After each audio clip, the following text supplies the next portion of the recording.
Time for Money, Power, Politics. That stunning New York Times investigation implicating President Trump and his family in questionable tax schemes is raising even more questions about his sister. Marianne Trump Barry is a senior judge on the U.S. Court of Appeals in Philadelphia. She does not actively hear cases anymore. The Times report describes Barry as present during 2003 meetings at Trump Tower, quote, for one of their periodic updates on their inherited empire with the siblings and Alan Weisselberg, the Trump Organization's CFO. Do not forget, Weisselberg was recently granted immunity by federal authorities investigating Trump's former personal attorney, Michael Cohen. Now back to the president's sister. The Times investigation alleges she offered legal advice to her father. And according to the Code of Conduct for federal judges, quote, a judge should not practice law and should not serve as a family member's lawyer in any forum. A judge may, however, without compensation, give legal advice to a member of the judge's family. So the key question is, did Barry receive compensation in exchange for her legal advice? Joining me now, CNBC contributor and chief economic correspondent for Politico, Ben White, and Tim O'Brien, an MSNBC contributor, an executive editor of Bloomberg Opinion, and a man who was named in this article. And a quick shout out, Tony Schwartz said on Twitter last night he's stunned and disappointed that more journalists aren't focused on this story. Turn up the volume. Tune in, Mr. Schwartz. We're covering it. Tim, first of all, President Trump's sister, why don't you walk us through how she became a judge? Right, so this is the long arm and long shadow of Roy Cohn. When Marianne Trump Barry wanted to get a position on the federal court, the Trumps looked to Roy Cohn, who had a very close relationship at the time with Ronald Reagan, and got her the president's attention, and that's how she got the appointment. So it's one more reason why the Trump family feels so beholden to Roy Cohn. The issue of Marianne Trump Barry giving legal advice to Fred Trump... Wait, so her name is Marianne Barry? Marianne, not Marianne. I'm like, Marianne. what? That would be incredible. That, you know, she actually did well by her father. Let's recall in this article why she gave her father advice. Donald Trump had attached a codicil to Fred Trump's will as Fred Trump was slipping into Alzheimer's that would have given Donald control of the family estate. And so while his father... So his father's, you know, at the end of his life, he's starting to lose it a little bit.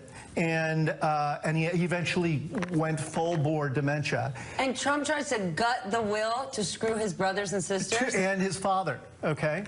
So remember that this is yet another example of how Donald Trump rolls. Fred Trump is still alert enough when he sees this codicil put in front of him to say, this doesn't look right to me, and I actually don't trust the fact that Donald is doing the right thing here. So he goes to Marianne. And he said, does this look good to you? She said, of course it doesn't look good to me. She told him to get another estate lawyer. They vetted it, and they redrafted the will and got rid of that codicil. She did, you know, when fathers are in trouble, they should go to their daughters, not their sons. That's what he did here. Well, don't go to your son if your son is Donald Trump. Stunning, because if you recall, Sarah Huckabee Sanders, who said this story was boring, I beg to differ. As far as tax stories go, it's riveting. The whole point she made was that Fred Trump had so much confidence and faith in his son. Baloney, his son was trying to gut this thing. Ben, you point out one angle that you think the Trumps could end up owing the tax man $400 million. Yeah, it's a big nut. It's a big nut. It's quite possible. I mean, I think the legal criminal liability is probably run because of the statute of limitations, but the state of New York can still look at what they paid on the estate, how they valued the estate as it was passed down, the undervaluing of assets, all of these various tax dodges, and say, look, at the time you paid way too little. There's $200 million owed plus penalties and interest. They could certainly attempt to recoup that money. It would take a long time and a lot of discovery and all these other things, but that's a huge amount of money, that big check that Trump might have to write, and he is in fact most liable because he was the one signing off on a lot of these documents, and so he could be on the hook for a huge amount of money. And Tim O'Brien, you know firsthand President Trump, he doesn't like discovery. Tim, you pointed out that the biggest standout in this article was a company called All County Building Supply and Maintenance. Why is this such a big deal? This oddly named little company was used by the Trump family to handle paperwork associated with purchases for their buildings. And in short, what they did is they added markups for their expenses. And they did that so they would have to pay less in income taxes on the money that their properties were earning. And the differential between what they actually paid for equipment and other things for their buildings and other properties, and the markup went into the children's pockets. And this is not a new phenomenon for that family. Fred Trump spent decades as a builder overbilling the federal government for federally subsidized housing he was building. He got hauled in. Overbilling the federal government for housing units that oftentimes low and middle income people live Well, in fact, they were subsidized by the federal government in order to make them affordable for low and middle income renters. And Trump was bilking the very program that helped make him a billionaire.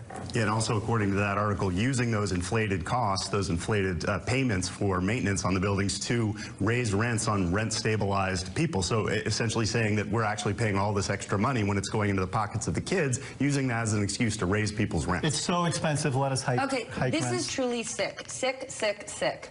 But what comes of it? I don't think he's going to have any criminal liability. No. On whatever damages they impose on him financially for the civil, there's going to be a real problem with them building a fact pattern against Trump's lawyers that will allow them to do that. And is Kellyanne Conway right? She looked at the camera and said, "Don't you know Trump always gets the last laugh?"